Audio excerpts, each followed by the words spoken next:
Hey guys, Zelonius here. Welcome to another video on the channel.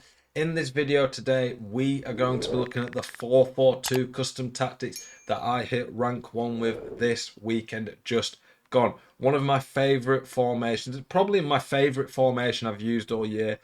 Very simple, very easy to use. What we're going to be doing today is we're going to break down the formation in depth. We're going to talk about the tactics, the type of players you want in each position, the instructions I use, and then I will do a video either later this week or early next week where I look at actual gameplay of me using the formation, so you can see me explaining the formation, but then me actually playing with it and using it in game as well. I'm trying to do that a bit more moving forward. So I was 6-1 using the 4-3-2-1 this weekend.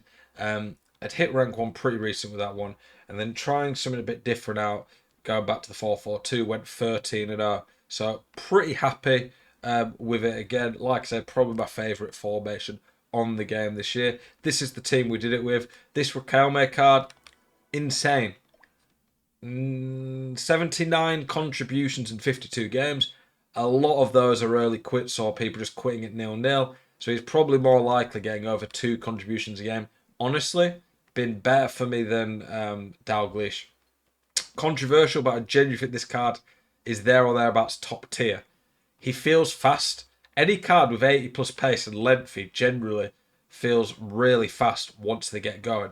The problem is they're not very quick off the mark, but strike, you don't really need that. His shot's great, 5-5. He feels fine on the ball. His passing's pretty good with incisive pass. Strong, great card.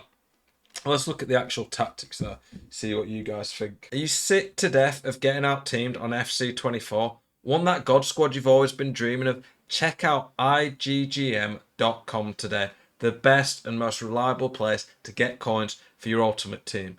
Use the link in the description and code ZEL at checkout for a 5% discount. Check out iggm.com today. So, as always, I tend to use 2 variations of a tactic. More balanced one that I can actually start the game out in, and I spend most of the game in. Generally speaking, I'll pretty much use this for the entire match unless I see reason to change. That might be we're a goal down or we're struggling to win the ball back. We're playing against someone who's a bit of a possession rat. If that's the case, I might switch to this. If I'm a goal or 2 down, I'll definitely switch to this. But then if there's like 30 minutes to go and I'm losing, I will generally switch to this one as well. That's the ultra attacking. So, the formation itself, what makes it so good? Well, I'm glad you asked. The fullbacks can get into crossing positions whilst not actually leaving you too exposed. You've got 2 flat banks of 4 that defend very well. You've got the midfield here that can sit back. You'll see, and I'll explain a bit more when we get to the instructions, but your midfield here can sit back in front of the back 4 and do a good job there. You can put a left footer on the left. Tellus is perfect for that. A right footer on the right. For Trivella's, scored quite a few Trivellas this weekend. They get into a position to hit the Trivellas quite a lot. The wingers get a lot of space to stretch teams out wide. The wingers, when they stretch teams out wide, make space in the middle.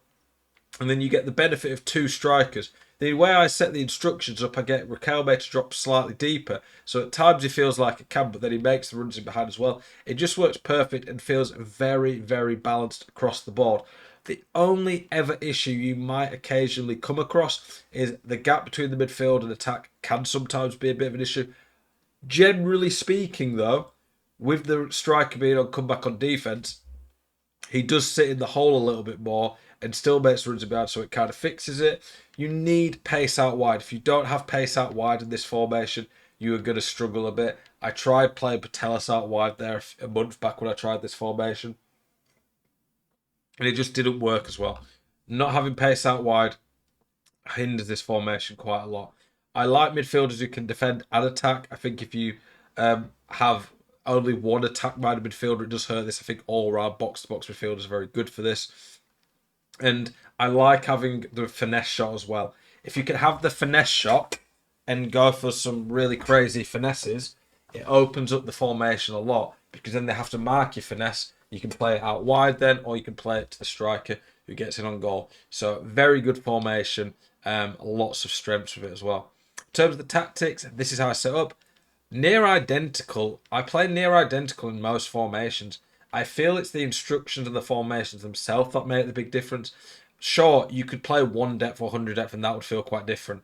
But I feel like there's just a general consensus way that of playing that works quite well in this game. I think, honestly, the best way to play for the most part is between 41, I think it's where it starts, 40 and 71. I like to play in the middle of there, basically. The build-up play and chance creation I have on balance and direct passing. With 45 players in box 6. For the instructions, I have the slower striker on comeback on defense.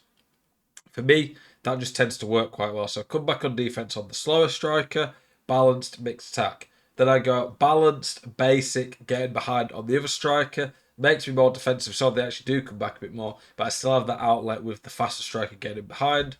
I've got stay back, cover centre on both midfielders. Because they've both got high attacking work rate, so they don't stay back too much and they still do offer a threat going forward.